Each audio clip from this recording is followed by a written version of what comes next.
Good evening, ladies and gentlemen, boys and girls, and welcome to the next episode of the Hard Compound Live. For those of you who don't know, my name's Rich and I run and operate the Hard Compound. We're a one-stop shop for all things motorsport, primarily on Facebook, Twitter and Instagram. So search for the Hard Compound on those three platforms and you'll find us. We put out 2 or 3 posts a day, morning, noon and evening. And these posts take the form of any like race reviews, any race previews, any breaking news, any controversies. We all like to discuss a controversy. Any car or bike unveils. We cover everything from F1 to touring cars, Indy cars, NASCAR, bikes, rallying, and everything else in between, if there is such a thing. So yes, do give us a follow on the 3 platforms I mentioned before. We also do live interviews, in case you hadn't noticed, of which one of them is happening tonight. These are streamed live on our Facebook, our Twitter, and our YouTube channel. So do head over to YouTube and give us a subscribe. They're automatically saved on those 3 platforms as well, in the video section on Facebook and in the live section on our YouTube channel. This is the 105th live interview, which is absolutely staggering. I'm not going to name all the guests that we've had, but just we've had guests from across the motorsport spectrum. 4 wheels, 2 wheels. We've had some current races and some past races. Probably the biggest names, I guess, we've had Mr. Mario Andretti. We've spoken with Jackie Ickx. We've spoken with John Watson and with Brian Redman. And we've spoken with a number of people from across the F1 and sports car and IndyCar world, the likes of Mr. Derek Warwick, Stefan Johansson, David Brabham, Mark Blundell, Eddie Cheever, Emanuele Pirro, Alonso Jr. We've spoken with like Will Power, Alex Palou. We've spoken with Ari Lyondike, Martin Donnelly, Karun Chandhok, Mika Salo, etc., etc. But if you're tuning in tonight, you probably like your touring cars. We've spoken to a lot of touring car drivers as well. Some of the current grid, the likes of Mr. Jason Plato. We've spoken with Tom Chilton, Dan Rowbottom, Chris Smiley, Aaron Taylor-Smith. Just last week, we spoke with Dan Camish, and also the likes of Frank Sittner, Rickard Rydell, Ivan Muller, Steve Soper, Rob Gravitt, Gabriele Tarquini, Anthony Reid, Tom Coronel, Andy Prio, etc., etc. My backdrop's falling down. And we've had some guests from Scotland, John Cleland, Ronan Pearson and Joe Tanner. And tonight we have another one just in the nick of time with the Knockhill weekend of the British Touring Car Championship beginning tomorrow. We've only got 1 hour tonight because it's been a very hectic time for our guest and it's going to be a very busy weekend. So I'm going to stop rambling and we're going to bring him in right now. Please join me in extending a very warm welcome to Mr. Rory Butcher.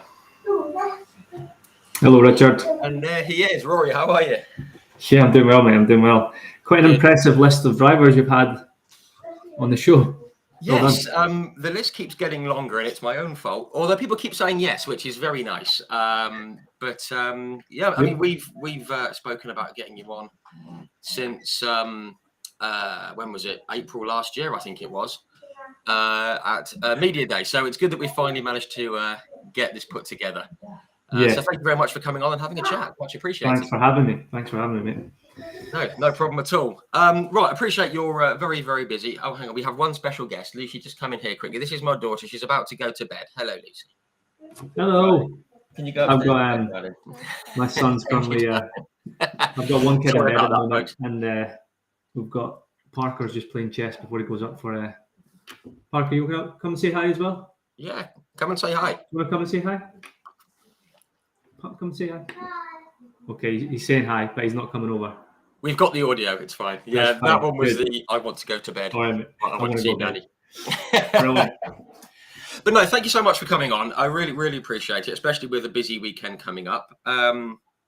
How's it all going ahead of the big Knockhill weekend? Yeah, it's going well.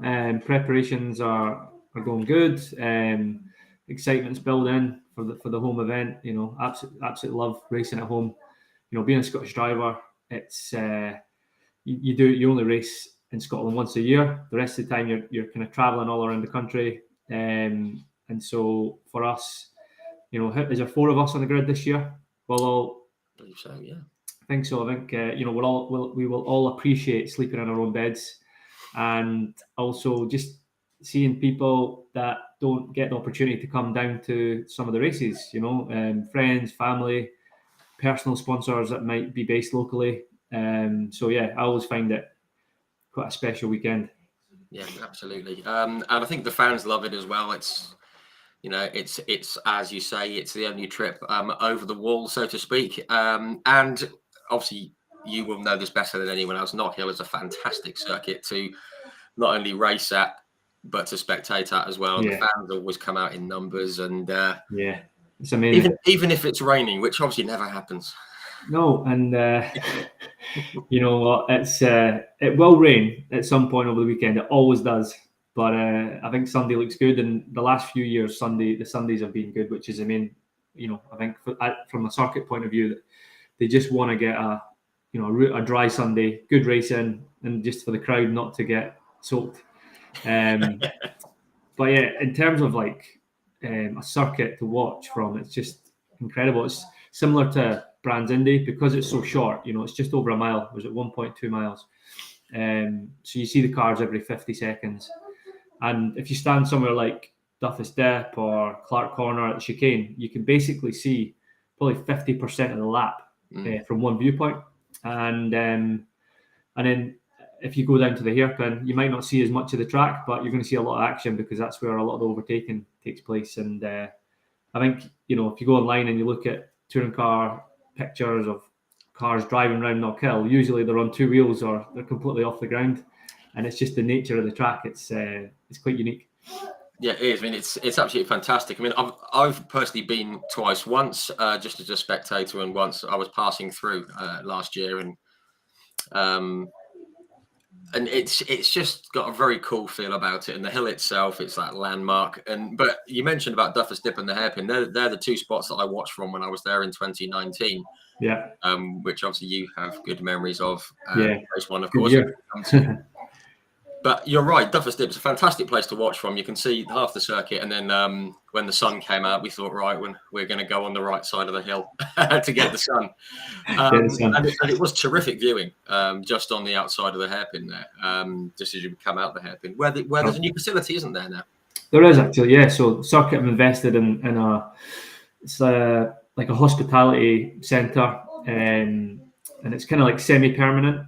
But it's going to be located there for the foreseeable. But yeah, it's called The View, and it's just got, because it's so tall, you can actually see all the way down to Clark Corner as well. So, and then from there, actually, you can see down to the Forth Road bridges. You can probably on a good day see Edinburgh, hence why it's called The View. But it does look right down on the hairpin, and stood up there, and it's just an incredible viewpoint. So yeah, lots of action will be seen. Yeah, fantastic. We'll have to get some hospitality going on up there next time I'm up there. Yeah, absolutely. Well, and also we're going to come to this weekend very shortly. I said we only have an hour because you're very busy. Someone's just said, someone's tuning in from the campsite at Knockhill by the looks of it. We've got like Susan Thane has just said loads of us camping at Knockhill already. Fantastic. If you are camping, enjoy the weekend and try and get some sleep. Good luck with that. Especially if a certain driver does his campsite live, we're going to get on with that.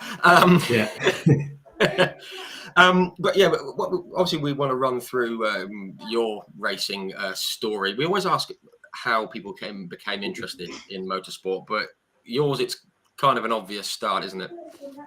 Yeah, it probably is. Maybe not to everybody. I'm not sure everybody knows, the background of like my family, but basically, my dad had an interest in bikes and cars when he was younger. So he raced bikes maybe in his 20s or in his 30s at least. He actually raced bikes around my local park. So a park in Kirkcaldy called the Beveridge Park. And he actually used to host road races around there on like, like 250 Nortons. And wow. And literally it's lined with trees. It's crazy. I run around it most days, but it used to be a proper racetrack. It's closed down now. So anyway, yeah, had an interest in bike racing, but he was also an electrician, and he decided to sell his alarm business, and he sold it to like a national company, to Scotia Alarms, I think. And at the time, there was Knockhill Racing Circuit did exist. This was like in the early 80s. Knockhill had been built by a farmer called Tom Kinnaird, and basically all it was a ribbon of tarmac, below the hillside of Knockhill, and the rest of it was like almost like a moorland. There was no facilities at all. My dad had raced there, and then he got the opportunity to buy the circuit, and he had this vision of turning it into like a corporate facility and also hosting like kind of international racing there. And he must have had he had an incredible vision, because one, it's not the easiest place to run a race circuit, just because of the elements, and also, no one had ever really done anything like that in Scotland before. So apart from Ingliston, obviously, has got an amazing history up here. So anyway, just to speed things up, that's the background. My dad actually purchased Knockhill in 1983, and obviously I grew up visiting Knockhill, and it was cool. It was somewhere that I would go at the weekends. I'd jump on scooters and go on go-karts, and it really, up until I did do one season of go-karting when I was 8. I did a couple of, maybe one season on bikes when I was like 12. But really, motorsport to me was just a hobby, and my dad kind of saw it that way as well. And my brother raced a little bit, but we played other sports like football, and it was really varied. There was no pressure at all to do anything, and it was only when I left school and started working at the track that there was an opportunity to buy a car, and I had a little bit of savings, and bought a Ford Fiesta XR2. So I was 18 years old, Ford Fiesta XR2, and there was a championship that raced at Knockhill, run by the Scottish Motor Racing Club. So that was my first into car racing. And again, it really, I had no idea where it was going to take me, other than I just thought I was going to just compete and race, because I did enjoy racing when I was younger in terms of bikes and so on. So yeah, just to give you the background. So I mean, obviously, if he hadn't made the decision to purchase Knockhill, obviously the facility might not be what it is now, and you, I guess, maybe wouldn't have got into the motorsport side of things. As you said, you had other interest anyway, so it's all worked out quite well. Him sort of buying it, and it's been a great success. Yeah. And I've just seen someone actually say, was it Jo Burton? She said she's done the park run at Beveridge Park on a trip down to Knockhill Racing Circuit there. Rather you than me, Jo, but well done.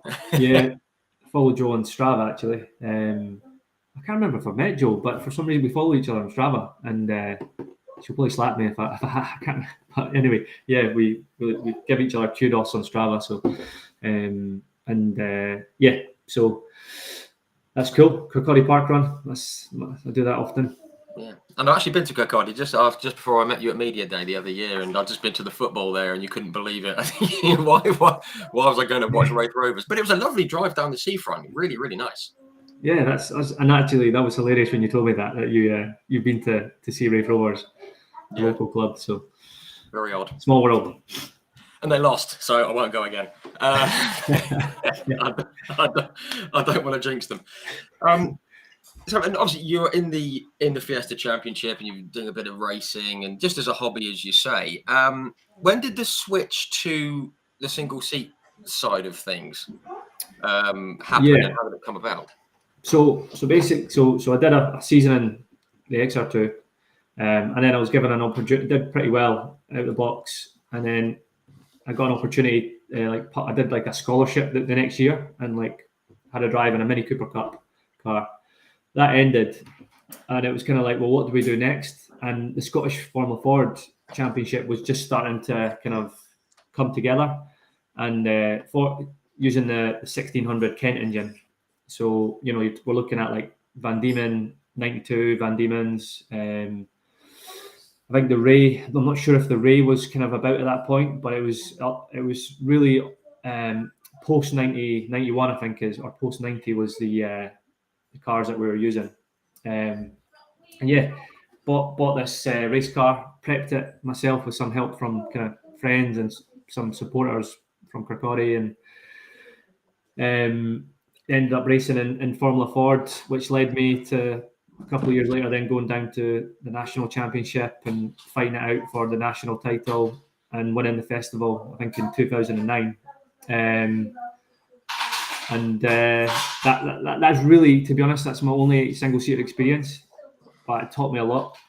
The racing's crazy in Formula Ford, you know. Now, I stood at the top of the BRDC clubhouse and I watched a national Formula Ford race just recent, like maybe 2-3 years ago.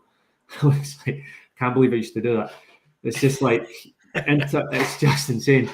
And you don't see that in a class that has slicks and wings, you know, because these cars lack grip and there's no wings and there is slipstreaming. There's opportunity to overtake, and they're literally interlocking wheels mid corner, and I could hardly watch. It was hilarious. You're thinking, how on earth was I doing this? I mean, but as you say, they're so slippery as well. They slide around all over the place. And I can remember when I was a kid watching the Formula Ford Festival, just absolutely loving it, because that was the springboard to F3 and F1 and everything else, wasn't it? It was a huge thing. And you sort of like skimmed over the fact that you won the Formula Ford Festival. I mean, that's a pretty cool. That's a pretty cool thing to have. And I've just got very quickly. Was it 2009? You had 11 races, 10 podiums, 9 wins, and 7 poles. I mean, that's a heck of a season in the Scottish series, and you obviously took the championship and everything. And was it then that you started to think, okay, I really want to kick on with the motorsport thing, where it had obviously gone beyond a hobby? Yeah, I think probably when I got the Formula Ford, it was like, where could this take me? And I think something started to change. It was the best way I could describe it. Like, there was a bit of a fire in my belly started to kind of come about, and maybe got a little bit started to get a bit of an obsession with, you know, racing, and started to kind of believe in myself that I could do something.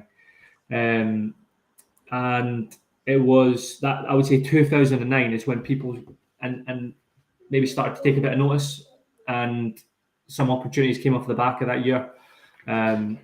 You know, the following season ended up having a drive in British GT and GT4, and there was definitely, when I look back that season, I saw a change in the way that people kind of looked at me, and also maybe I set my sights a lot higher as well, and started to think about where to go next and how to get there. So there was definitely a shift. Yeah, I mean, was your mindset on the single seat route, or was it on the tin tops route, or was it just a case of seeing what was available at the time? I'll be honest, it was tricky, because it might look from the outside like, you know, I could just choose where I wanted to go. You know, obviously, family run a business, you know, a circuit, but it was kind of, I had so much support from my sister and my dad, and even, you know, Gordon, but really kind of had to go and if I needed to find sponsorship or find the financial side of it, then it was kind of mostly down to myself, which it's been really a great experience. Tough at times, but it's just the way the business was. We weren't able to support a motorsport career from Knockhill, so I had all the connections and all the support from the family from that side, and the guidance, and, you know, they drove me to and believed in me. But I kind of relied on sponsorship and team owners to give me, you know, to believe in me and give me opportunities, you know. So at that time, I really just would have taken any opportunity, and I think that's kind of how my career's gone. It's a case of trying to just get the next step up, and you'll kind of grab someone's arm off to get that opportunity to just get on the grid and prove that you can do it. Absolutely. Just a case of, you know, as the sponsorship came along, or as the opportunity presented themselves, or someone had faith in you. Yeah, there wasn't really. There you just wasn't a plan. There wasn't a plan, and that's why my career has kind of gone. You know, if it went down the sports car route after single seaters, and then it kind of came back over to the Toka paddock to BTCC. But what actually ended up happening was, so I got this opportunity in British GT, but couple of years earlier, actually, 2008, I got the Porsche. I got the guest drive in the Porsche Carrera Cup. Yeah. So I did pretty well. I think I qualified fifth and finished fifth in the races at Knockhill. And then I ended up becoming connected with a chap called Tommy Dreelan. So he owned a race team called Celtic Speed. Yes. So Tommy and he ended up supporting me in a sense where he actually, you've got a lot to. I owe Tommy a lot because he really gave me my opportunity in Porsche Carrera Cup. So after 2010, I then had 3 seasons in Porsche Carrera Cup within his team, and he's still a sponsor to this day. But what he literally, I just wouldn't be where I am today without that. He kind of just made he made the deal so possible for me that all I needed to do was raise a small amount of sponsorship to get myself on the grid, and Brilliant. it was So you look back, it's like I'm now maybe 18 years into my career, and you look back at these people that have helped you and believed in you, and it's like it's incredible, really. It's amazing how many times we hear about that. I mean, we've mentioned it dozens of times on these. There's that, and then I met excuse me, and then I met so and so, and they just helped out put a package together or steered someone in the right direction. And it obviously sounds like that's happened with you with the Porsches at that time. Yeah, it's incredible how often that happens. And the Porsches went well. I mean, obviously we need just to whiz through. I mean, you came second in the Pro-Am class in 2011. Returned in 2012, double podium at Thruxton, first podium in the series, which must have felt sort of good, just to to be at the front end and get that first podium. Yeah, like a shot in the arm, I guess. Yeah, definitely. It was, and I think obviously I entered the Pro-Am class the year before, and it was really, I think it was just a lack of confidence, maybe, because you know what I mean. And it was funny because as soon as I actually went into the pro category the next year, it was like a change in mentality, and it only took me a couple of rounds to then get on the overall podium. And I think from the third round, maybe Thruxton, I think from there to the final event, I was the top scorer. So I had a bit of a slow start to the year, but again, Carrera Cup was amazing because you're racing these amazing cars, so like 450, 500 horsepower, and you're able to get on live TV. So again, from a point of view of a driver trying to raise sponsorship and get his name out there, the Toka package, can't be beaten, really. And so Carrera Cup was cool, and it led me into sports cars, led me into British GT. Yes, I mean, you went sort of down that kind of route for a while, with the Porsches and the GT. I mean, that's what I saw here, that you had a stellar weekend at where was it, Croft 2012. Yeah. You took double podium, double fastest lap, double victory, and obviously that being on, being on TV, it's a confidence boost. It gets you noticed, and it kind of steers you down, perhaps other routes, with sponsors wanting to come on board, taking notice of you and things like that. Just want to fast forward. 2014, you went to the British GT with the Oman racing team. In the Aston Martin, that must have been a cool car to drive. Yeah, it was mega. It was cool, and just another step up from Carrera Cup. It was, you're now out there and some of the drivers on there are factory drivers, that you're up against, and it was the right way to go.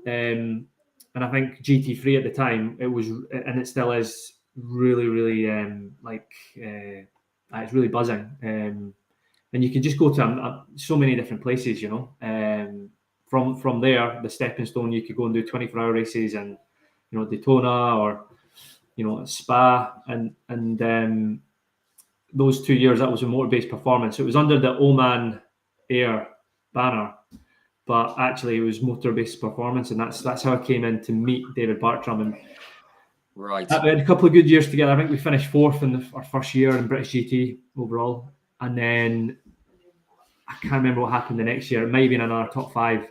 it was strong a couple of years. But how I just came out again, it was almost by chance how I got the opportunity. There was like an opportunity to go out and test the car. It was in February of 2014. I had no drive that year in place, and it was like mid to late February.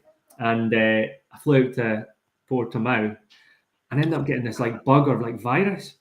And the day before getting into the car, and I was like, literally, you couldn't believe the amount of sweat that was coming off my body. I ended up in hospital, and I was on an IV drip. But I turned up at the track the next day, and I just did like, 10 laps or something in the car. But I think they kind of took. I definitely wasn't at my best, but they I ended up getting the deal, and that was kind of my start of my relationship with motor-based performance and David Bartram. So that's how it all came about. I didn't realise they were involved with the GTs and everything at the time. Yeah, but, yeah, they were. Quite a sweaty start, but it obviously seemed to go well, which is good, of course. Just two things that you mentioned there. You mentioned Spa and Daytona. You stood on the podium at Spa. Was it third? I believe it. I mean, very quickly, Spa. What a circuit that must be to drive. It must be fantastic. Yeah, it was absolutely incredible. So I raced there. I did two races there in British GT, and or maybe it was just one, but I have raced there a lot over the years. And then I did Spa 24 Hours in 2017. But when I turned up to Spa in 2015 with the Aston, it was incredible, honestly. It was like the perfect conditions. The track was so gripped up, and I just remember it just went really well. I went qualified on the front row, and then we ended up having an issue during the first stint, and we got like a pit lane. We had to come through the pits, and we ended up dropping down order. But yeah, had a really nice race, and I just love the track. I don't know, I just connect with the track really well. Don't know if it's because I think it's just also sometimes where these circuits are based, it's like they just have a different atmosphere, and you go, you know what I mean? You go there and you feel that, and it's exciting, isn't it? I mean, we spoke with John Watson, as I mentioned. It's just put me in mind of something that he said. He said these new circuits that are built out in deserts or wherever, these like tilcadromes that people call them, said they're not bad circuits. It's just that there's nothing around them. Whereas if you dropped, say, the circuit in Bahrain, if you dropped it in a forest in Belgium, everyone would love it. Exactly. Because it's just got something else about it. And it sounds like that's the case with Spa for you.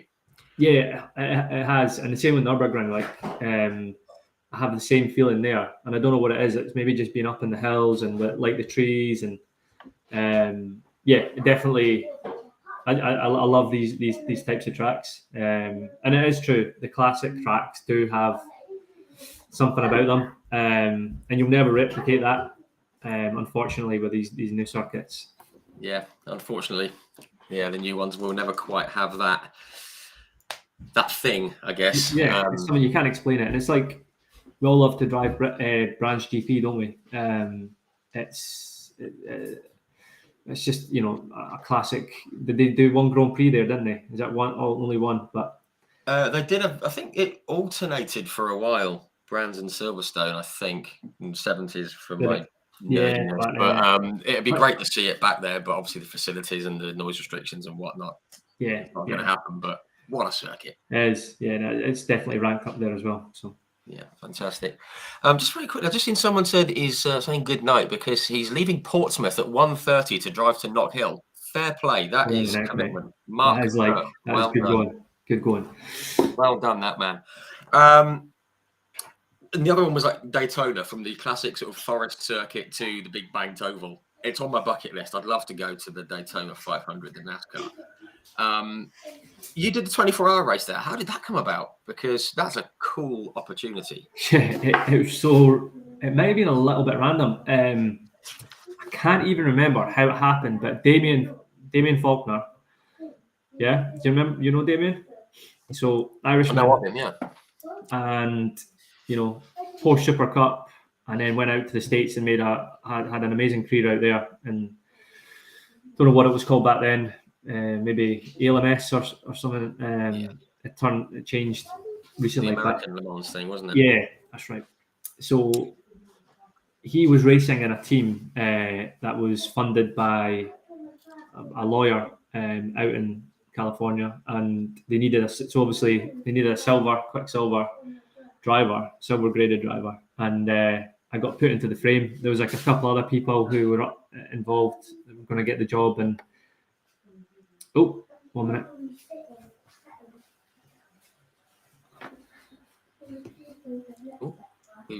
We've sorry. That's all right. We've still got you. Can you hear me? Problem. I'm yeah, really sorry about that. All right, 1 minute. There we go.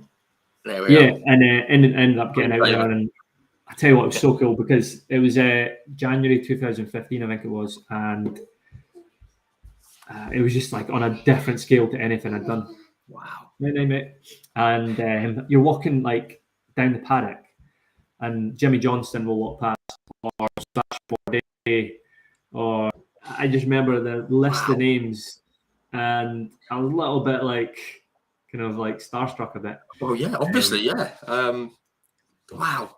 I mean, I've actually got a list of names here, which I'm going to come to later, but all right. Wow, I mean, what an experience it must have been, and the size of the place, and the banking, and it was little things like for the very first time ever, you've got a spotter. So there was someone standing up in the in the seats way up high, and he's literally talking to you every single like meter of the track, telling you when a sports car is going to come up behind 100 meters, 50 meters, go to your left, and it was just a surreal experience. And in terms of like the car was cool to drive.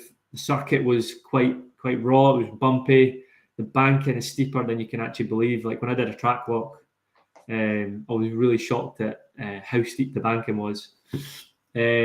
I think it was Rick Parfitt said the same thing. He said he went there and he said he had to take a photo of it. He couldn't believe that he was going to race on it. Yeah, it was crazy. And who was the other chap that I bumped that I saw was the actor Mick. What's his nickname? Mick. Yeah.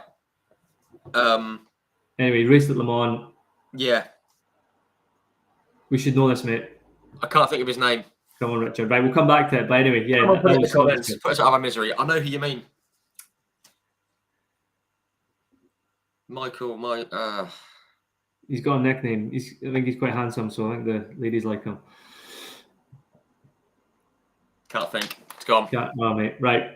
It'll keep moving. But yeah, so Daytona was really cool. And then off the back, I think that season was in ELMS was my first opportunity. So I did British GT the full season, and then also I did a round of Blancpain, the final round in Nürburgring, and had Stefan Muka as my teammate. Wow. And then it was European Le Mans Series for the last couple of rounds. Got a deal to do that. So yeah, very cool. Someone just said, was it Michael Fassbender? No, it wasn't. It wasn't. I think he was in some sort of like ER series. Yeah, like, I know who you mean. Yeah. I can picture him, and I can't think of his name, but it's going to come to me. Come on, someone help us out. We'll be fine. We'll get there. It's bugging me. Must move on. But I mean, obviously, fantastic experience, Daytona, incredible, and all the you've raced at the Nürburgring and got fastest lap round there, I think, which was pretty cool around the Nordschleife. Yeah. Which is another incredible circuit. But yeah, certainly fantastic places to go racing. And I guess that kind of brings us up. I mean, you mentioned that you're kind of already on board with Dave Bartram and with Motorbase. I mean, was the BTCC ever on your radar initially? Were you thinking oh, something I'd like to do at some point, or were you looking more GT side? I think when I first started racing, I was like, absolutely, 100% BTCC. So when I started racing XR2s, I'd watch it, every touring car race. I'd be on TSL timing, and I was just an avid kind of fan. Never ever expected to be there. And I guess when I actually started to climb the ranks, obviously I went down a single seater route, then into sports cars. I would say I then started to kind of almost didn't have such an interest in British touring cars. It was more I would be more focused on things like Le Mans. Like Le Mans would have been back in like 2016. That was the goal. Right. And I got close to going there and race there, and it never happened. All right. But when I got the call up to go and do British touring cars, it kind of, I don't know, it felt right. And I guess it maybe reignited that passion I had for the tin top racing. And I just didn't really know that I loved it until I got that opportunity. Yeah, absolutely.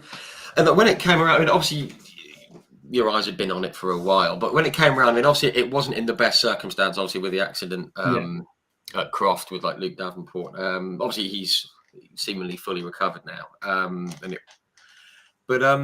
How did it kind of come to be that you were going to step in? Excuse me. That you were going to step into the Ford Focus. I mean, was the next round at Knockhill, was that a factor in it? I think potentially. I think they were going to try and get the car ready for Snetterton, but they had to build a new car and they didn't have enough time, so they ended up getting pushing it onto Knockhill. And I think the fact what it was my relationship with David Bartram. Basically, we had a really strong relationship.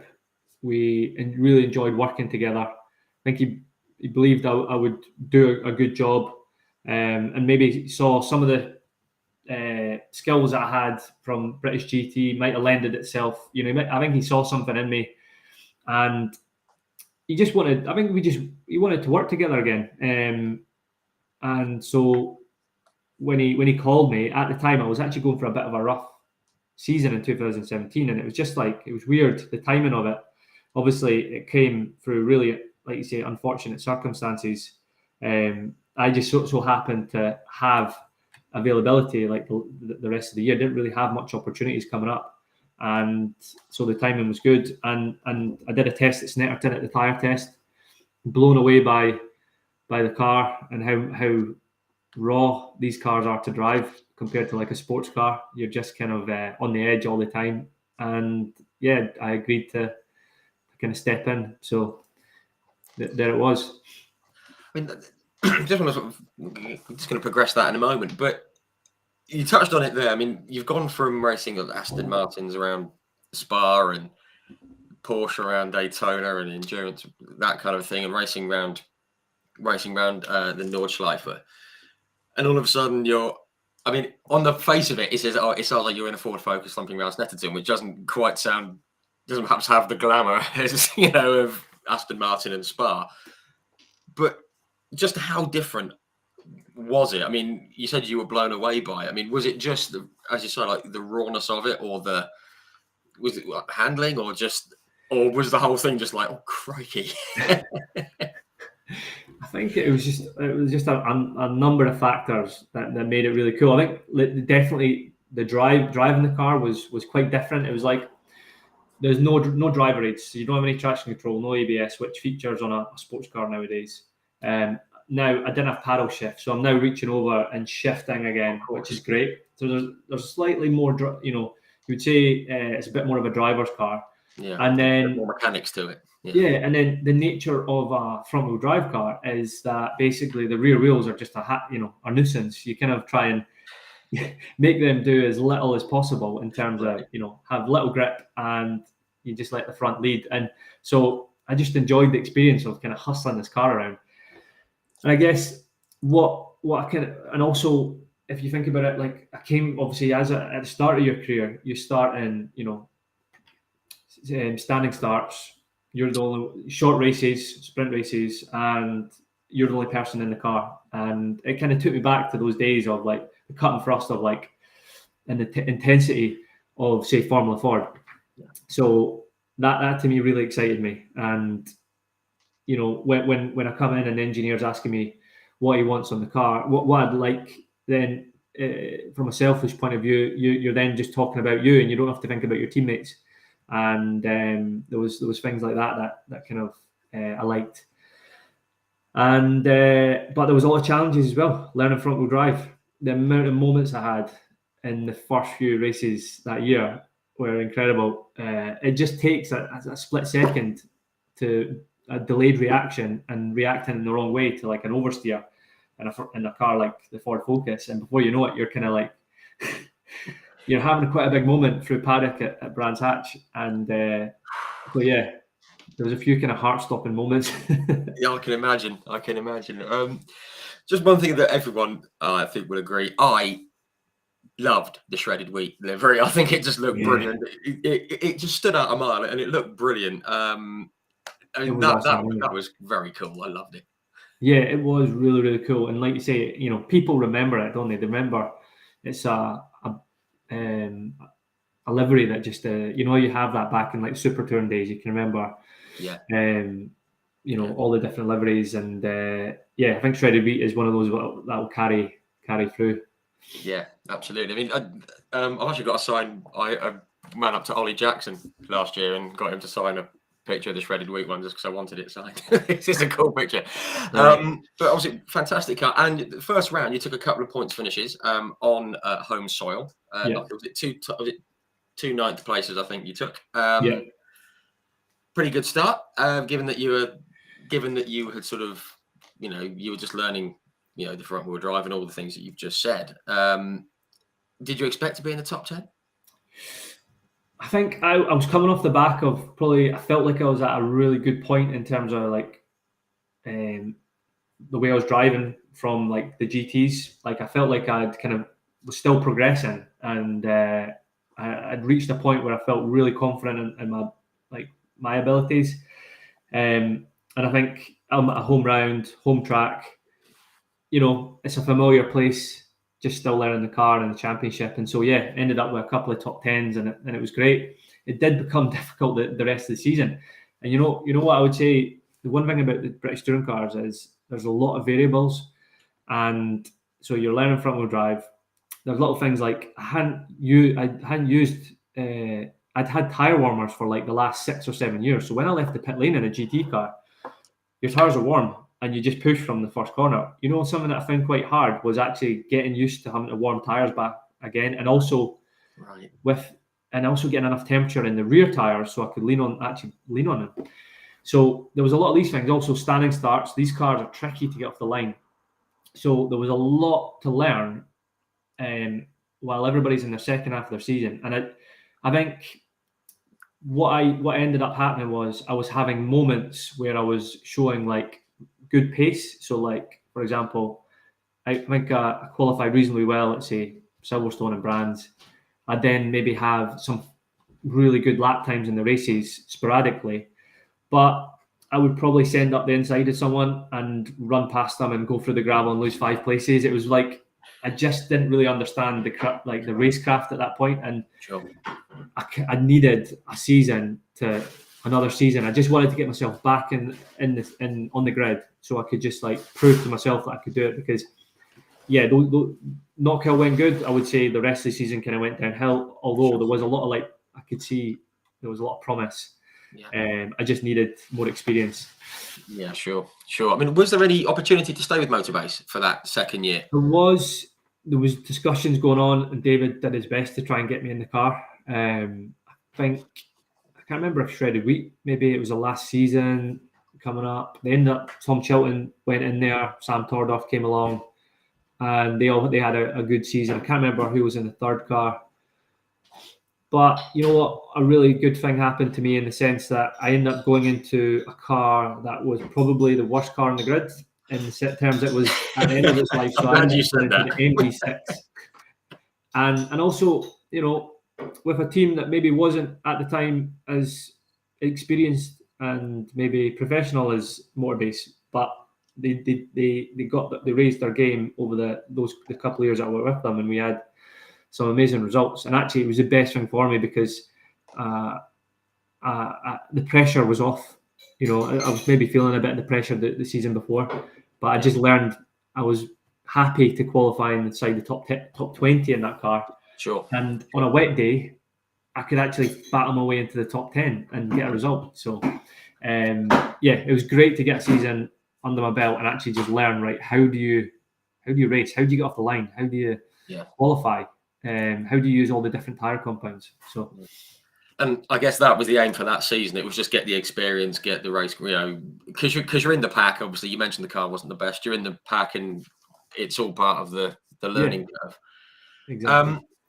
Going into 2019, obviously the Honda Civic came along into 2019.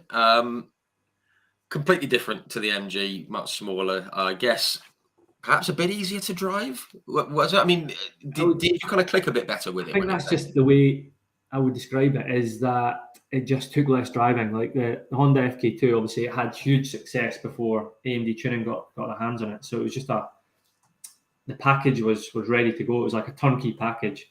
And I remember qualifying 23rd at Knockhill in the MG, feeling like I'd done a really good lap, and I was half a second off the pace. Wow. And I arrived in March the following year in the Honda to do a pre-season test.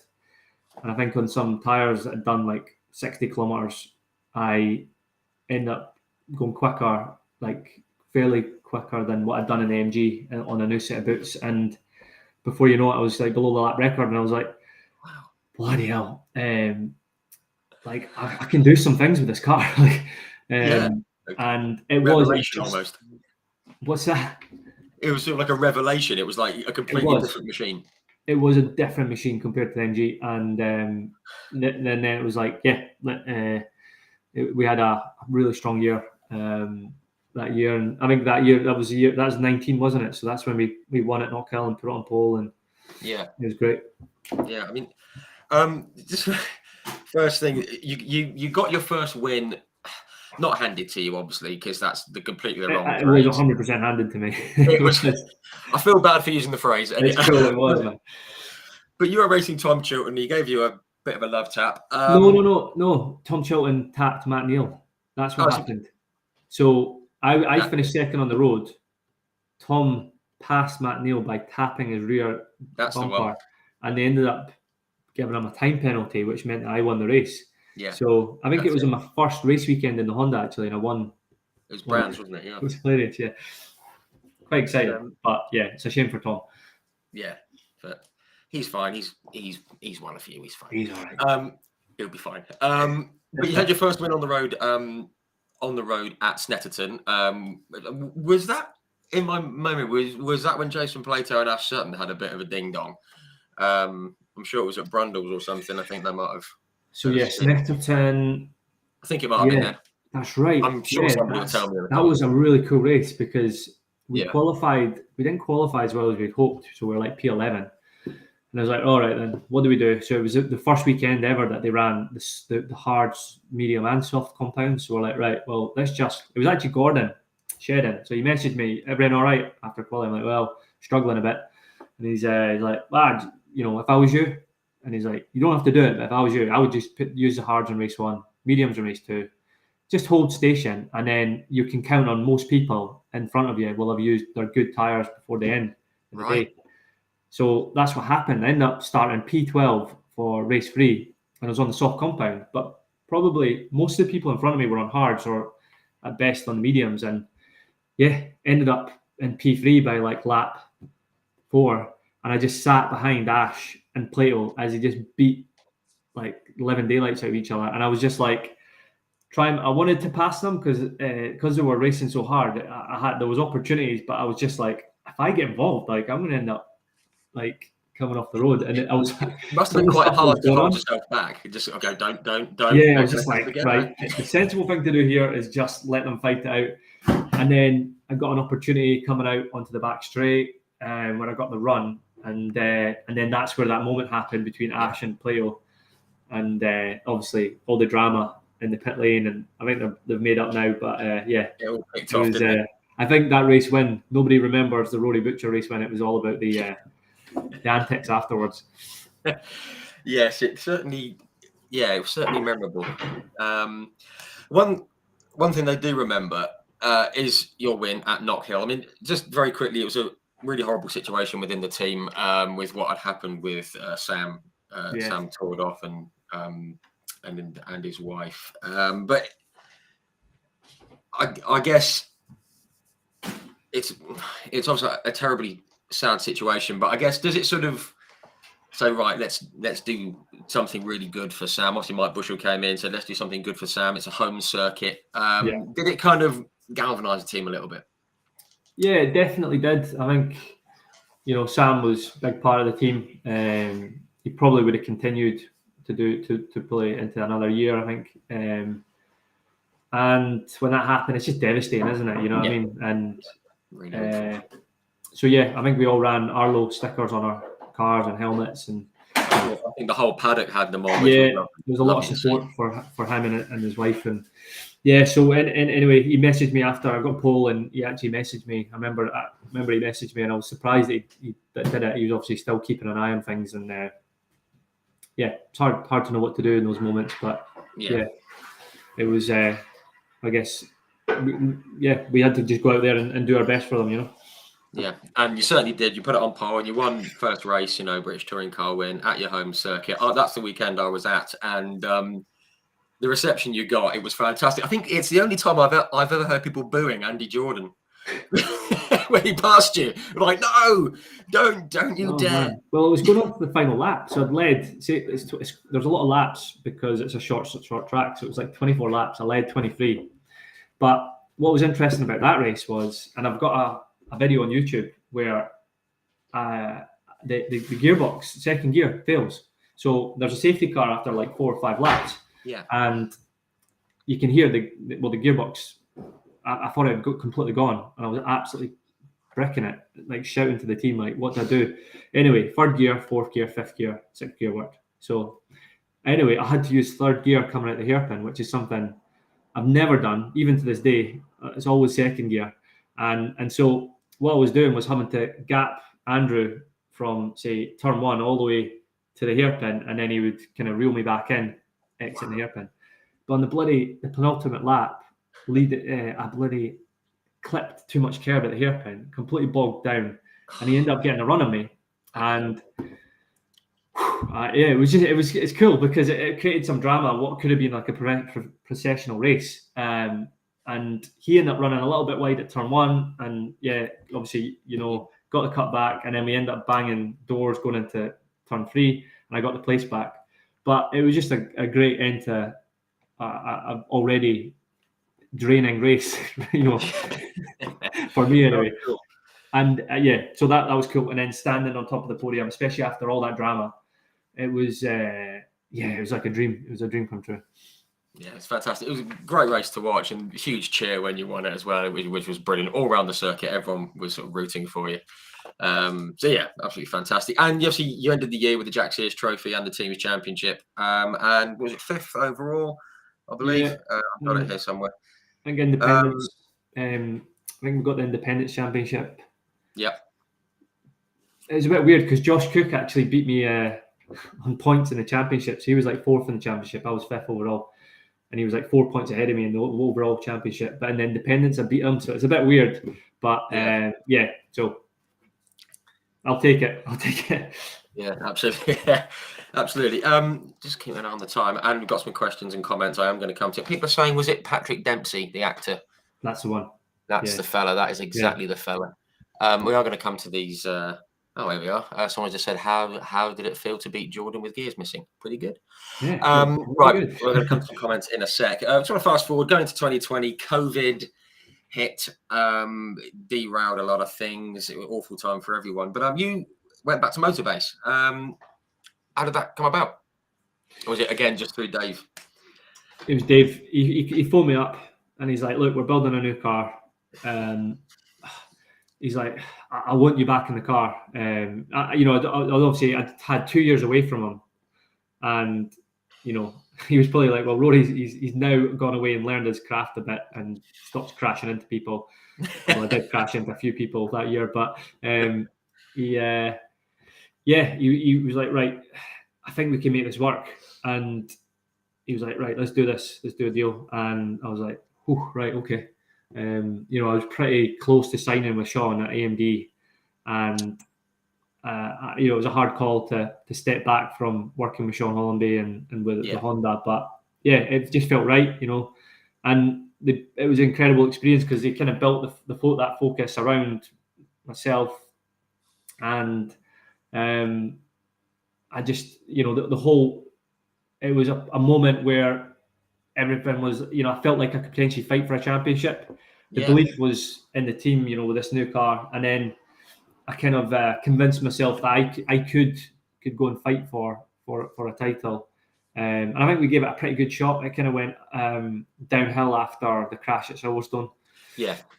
And but yeah, we had a really good first half of the season, and I think we led the championship maybe, or we're sitting third in the championship for most of the year, and then it kind of just went Pete Tong. But yeah, it was really cool being involved with David and Ollie Collins and all the guys at Motorbase again.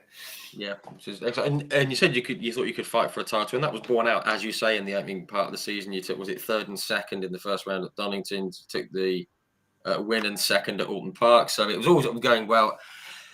Another win at Knockhill, which is obviously fantastic. But I think a lot of people remember the crash at Silverstone. Absolutely huge, huge impact. A lot of people sort of shocked when they saw it. We also, what happened? I mean, was it Matt? Was it Matt Neal? Yeah, Matt Neal. Yeah. And you were sort of moving across, and he was coming in to take the left before the right-hander. What was going through your mind after you've got the touch and you're going across the grass? I mean, do you remember thinking, oh? Yeah, it was the weirdest crash ever, because I could be convinced that nobody touched me. It was like the lightest of touches, to the point where the car just kind of came round on me, and yet there was a touch. Me and Matt did touch, but it happened so smoothly and lightly that it just happened so quick. And before you know it, I'm doing like 100, you're in sixth gear, and we're probably almost about to hit the rev limiter, so I must be doing like 145 mile an hour. Spin round, and it just went backwards on the grass. And I literally, as you just described, I remember I took a look over my shoulder, and I just saw this barrier, and I'm like, this is gonna hurt. And so I just let go of the steering wheel, which is what I learned to do early on in my career. Let go, and I just kind of did the brace position, and before you know it, impact, and started going over end. And jeez, I'll be honest, it was obviously a massive crash, but still, my first instinct was I was just worried about the car, the team, how they're going to rebuild the car. Obviously, as well, I was probably going to be on for a good point score, and then, it was just just negative from all those types of things. I was glad that I was okay, and then I think so. I just felt there was also. I just didn't enjoy all the chatter on social media after it as well. So that really dampened that end of the season for me. Yeah.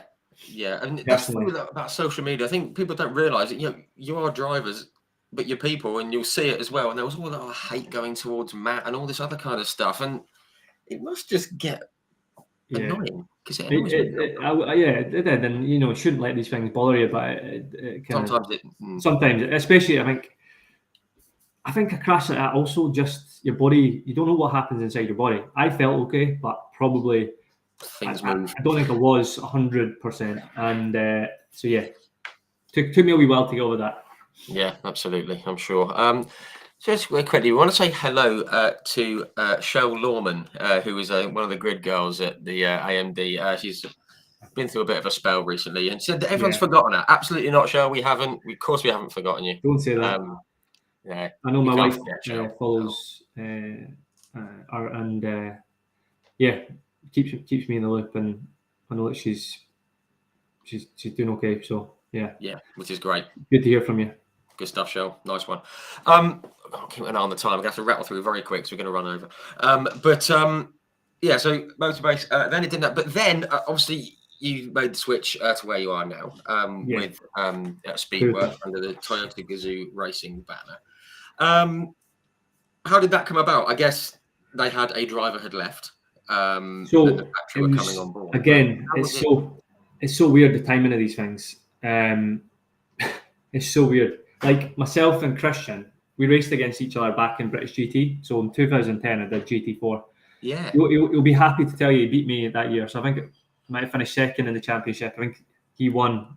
I did have a look on the research. When I saw his name at the top, I thought, I didn't know that. So crafty. Yeah, he's quite happy to tell everyone about that. But anyway, so I had a bit of a relationship with Christian already. I like Christian. and so he kind of knew what I was about. And David was in the midst of behind the scenes selling Motorbase to Peter Osborne. So this is when it changed hands. So David knew I was going to be out of a seat the next year because Pete was going to bring his own drivers in. Right. So David did me a really good turn because he was quite close with Christian and knew that Tom was going to be leaving. Right. So there was like, it was right at the end of the season, and Tom had left Speedworks, and David organised for me to go and meet Christian and have a discussion. And anyway, we ended up doing the deal, and I continued in BTCC. And again, it's just, someone like David looking out for me, and Christian willing to give me a chance to go and prove myself. It was cool. Absolutely. I mean, we could run through all the results and everything. I just want to touch on a few things that are in the comments here that I'm going to sort of work in. Excuse me. Was it third season now? It's felt like things have been really close to clicking. With the Corolla, and obviously you've had some race wins. Was it Silverstone last year? You took a double win and the pole, and all very impressive, and everything really seemed to click. It felt like that was what the car and you can do, but it just seemed like it's almost been there. Yeah.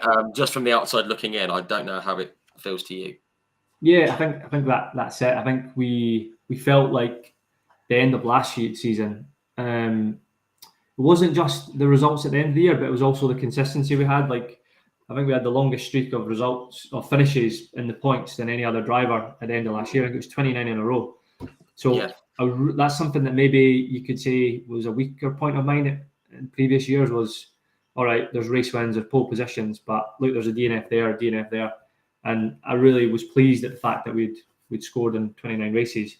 Yeah. But I think, there was like the last 9 races of the year, I think we were the top scorer. And the last 3 rounds, we just felt like, we got to a point with the car where we were able to rock up and qualify at the front and then get a podium and bag big points over a weekend. And it just, we've taken a big risk in building our own engine. So we've built the Toyota engine this year, and sometimes you just have to take a little bit of a step back in order to move forward. And I think it's just been trying to fit that engine to suit the actual car. And so, we're on our way. We're getting there. It's happening. And I think I just feel a lot more optimistic the second half of the year. And Croft didn't go my way, but I felt a lot happier with where we are, and was, elbows out, battling back for the field after a tough quali, and also a few things that went wrong in the races with, technical issues and so on. Yeah, I mean, I was just going to say, Croft felt, you had that early damage, and it just seemed to sort of, like knacker the weekend basically. But you fought your way back up, and it just looked like the car did look really, really good, and it looked. It did. It felt great, and you know what? It wasn't damaging race one. It was just a really niggly technical issue that had to pit, and the guys fixed it really quickly and got me back out. But it's. So anyway, like, we just have to put the results to one side at the moment and focus on the feeling. And at the moment, I think we're on the right track. So, and we've got a really good team of people, and even the drivers, we've got 2 young lads. I think I'm 10 years their senior, and they're fired up and got lots of pace. So it's great. You come in and there's only little bits between us. There's always something to learn from the other drivers, and there's good camaraderie. So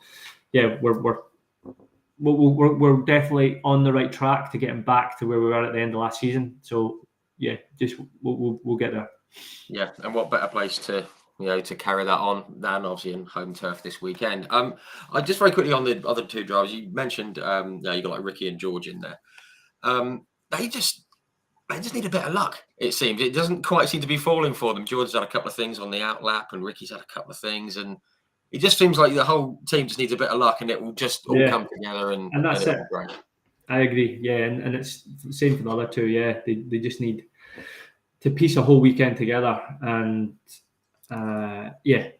it's going to come. So Yeah. one thing I would say is that like the team are hugely motivated, and that comes from Christian and also John and Amy who own the team, and the passion to go and win is incredible. You just really feel it, and that's something that gives me lots of confidence. I know that these things don't happen overnight, but somehow we will get the car to the front. We will be back on pole positions and winning races. And I would love to be able to go and fight for a championship, because I did expect to be able to do that this year.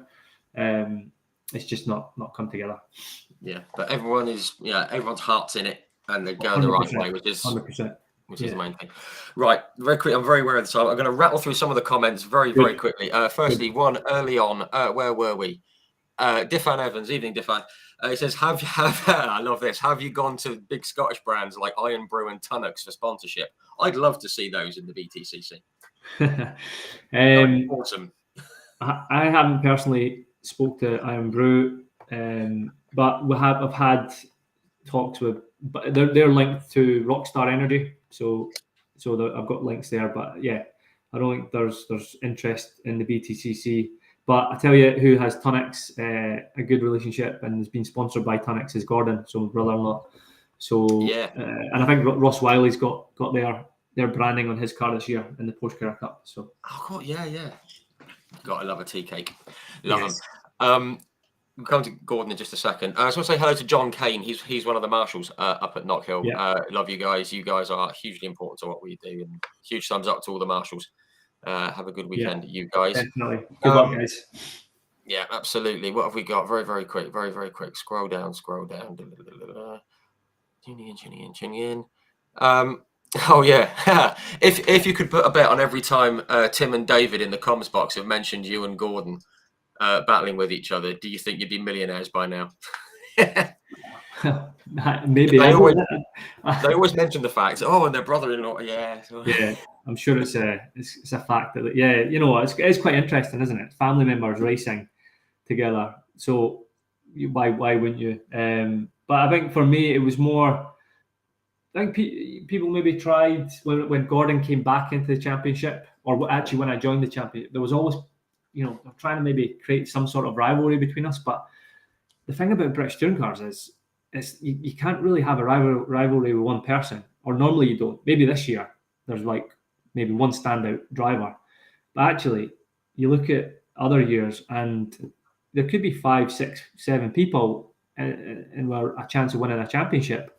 And maybe more than that, who could be at the front in any given weekend. So it's a weird championship where you don't really have these rivalries, just because you just fall out with everybody all the time. I mean, you can't pick and choose who you're going to have a battle with. No, exactly. And I think with Gordon, there's just I wanted to beat him no more than I wanted to beat Tom Ingram or Jake Hill so. Yeah, fair enough. Good stuff. Darren Morley asked, "Does Gordon wind you up that he's a BTCC champion?" No, but Darren does. That's answered that one straight off the bat. Nice one. Word. I believe this is probably Darren, I imagine, at RI Motorsport. He's just said, "We really love the way Rory goes about his business. Super approachable and no ego. Fans' favourite and a fabulous peddler. Good luck this weekend." Nice one. Cool. And I wear an RI, so thank you, Darren. Yeah, we like that. Happy days. Norman Bainham, he said you were a good young driver. His son raced against you way back when you were starting. So that's just Norman also and his son used to prepare my Formula Ford. So they're from my hometown in Kirkcaldy, and so when I used to go, it's so funny when we used to go national racing. So we used to go down to national Formula Ford. There was some professional teams, but we used to rock up with some banged up trailer, and we used to have a Ford Explorer, which would normally break down every second journey, something, and we used to call it the Ford Explorer. But Norman has been on many an adventure with me, been on the back of AA, been towed by the AA on numerous occasions. So terrific. No, good stuff. Good stuff. I'm glad you weren't being told too much. Mark Wagstaff, BTCC Blueprints, do go and check those out, guys. Excellent merchandise they do.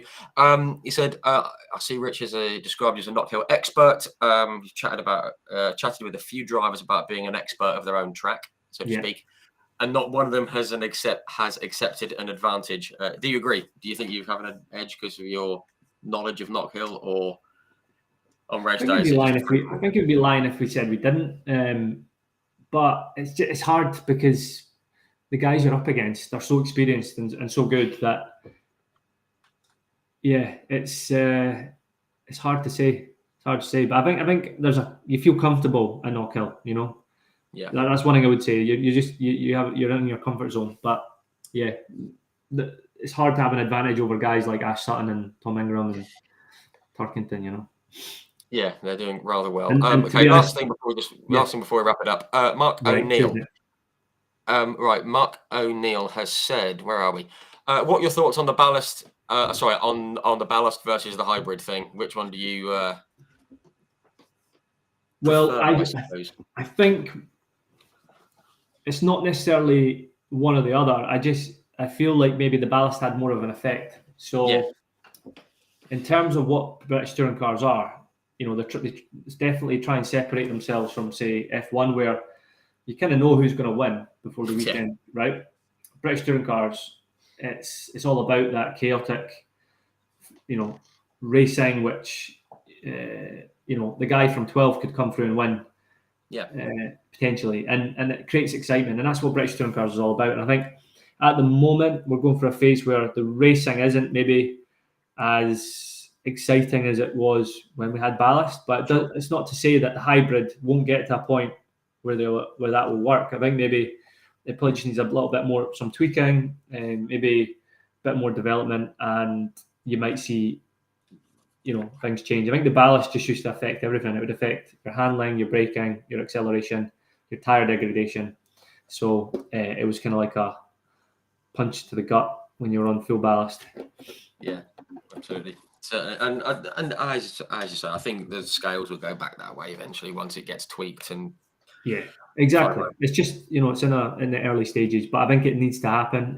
It's just, it's just moving with the times. Yeah. Right. Okay. Quick fire questions, because we're going to let you get on with your busy weekend very shortly. We've run slightly. Questions that we always ask at the end, just some fun ones. Outside the BTCC, what's your favourite motorsport that you follow, if any? I am actually following F1 at the moment, because quick fire: F1, V8 Supercars, MotoGP. Oh, MotoGP, good man. Great mention. I love me bike racing. Good. Not many people do. Excellent. Yeah. Fantastic race at Silverstone. Brilliant. Right. Is there any series that you'd like to try? Is there one that you'd love to have a go at, whether it be NASCAR or supercars or back to single season? Yeah, used to watch V8 Supercars when I was younger. That'd be a dream. Yeah, awesome. And Shane Van Gisbergen's doing rather well in NASCAR, and he's doing good. He's doing very, very well. I love NASCAR as well. This is a very unfair question, given that you're still racing. What's the best racing car you've ever driven? I think Ferrari 458 GTE. So European Le Mans Series, just incredible. Just normally aspirated Ferrari engine. Oh, yeah. Brilliant, proper job. Amazing. Yeah, proper. Have you got a favourite circuit and a circuit that you'd like to drive that you haven't yet? Spa, favourite track in the world. Bathurst. I thought that might be coming. Try. Yeah. I thought that might be coming. Awesome circuit.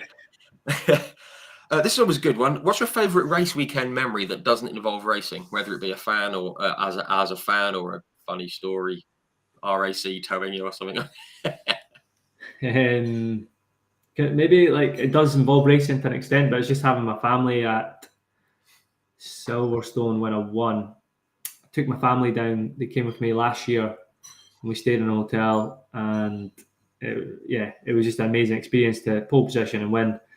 Come out the car, meet them, and it's special to share that with your young kids and your wife. Fantastic. Yeah. Love that. That's what it's all about. Supporting for the family sure. and being able to share it with them. Yeah. Right. Final question.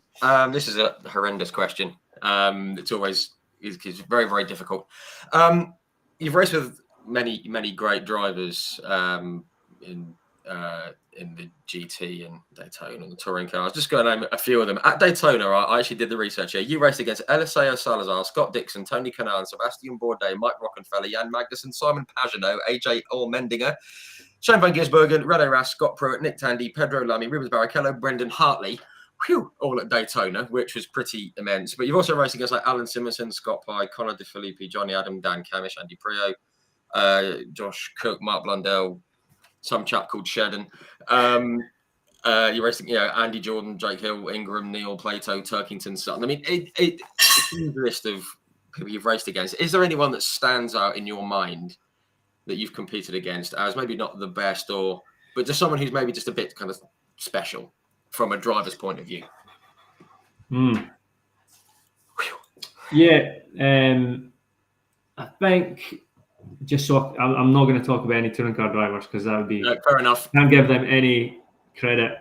You'd have a target on your back on Sunday. And also, obviously there are people that you do look at in the touring car grid. You're like, you separate yourself from the rest. But you know what? I had a really cool experience back in 2016 when I had a teammate who was a factory Ferrari driver called Andrea Bertolini. So he, four-time GT1 world champion, and basically he was in his 40s, but long-term kind of Ferrari factory driver, and does all the development on the GT cars and so on.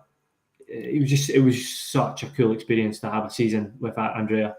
He was just a real cool character and a complete leader, and I used to just listen in on on the radio, and I think that was a point in my career where I really took on. I was just like a sponge, and I learned so much from him.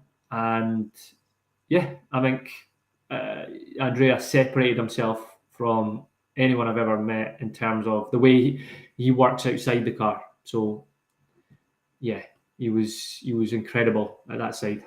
Yeah, that's the kind of guy that you want to learn from, obviously. 100%. Fantastic. Right. Absolutely fantastic. Great way to finish. Thank you, everyone, for the comments and the questions and for tuning in. Really appreciate it, especially with the time change at the end. But it's all good. Hope we covered it all. And, of course, thank you very much to you, Rory, ahead of an incredibly busy weekend. We've kept it 20 minutes longer than planned. Apologies. It's all good. But we'll let you go and get some rest. And, obviously, wish you and everyone at Knockhill, even Duncan Vincent, will wish him well as well. But we wish you all for a very successful weekend, fantastic racing, and hope to see you up on that podium this weekend. Nice one. Thanks, Richard. Thanks for having me, and thanks for everybody tuning in and taking an interest and sending in messages. So I'll hopefully do you all proud this weekend. Great stuff. I think there'll be a lot of people cheering for you on home. So we just got to get those other Scottish chaps out of the way. Ronan, he's got plenty of time. He can win next time. He just needs to take his time. That'd be good. Yeah, absolutely. Great stuff. Thanks very much again, everyone. Thank you very much. We've got another live chat on Sunday, which you'll see on our socials, and we're announcing another one for next week tomorrow. But enjoy the weekend. Enjoy the racing. Thank you, everyone. Thank you to you, Rory, and see you all very soon. Cool.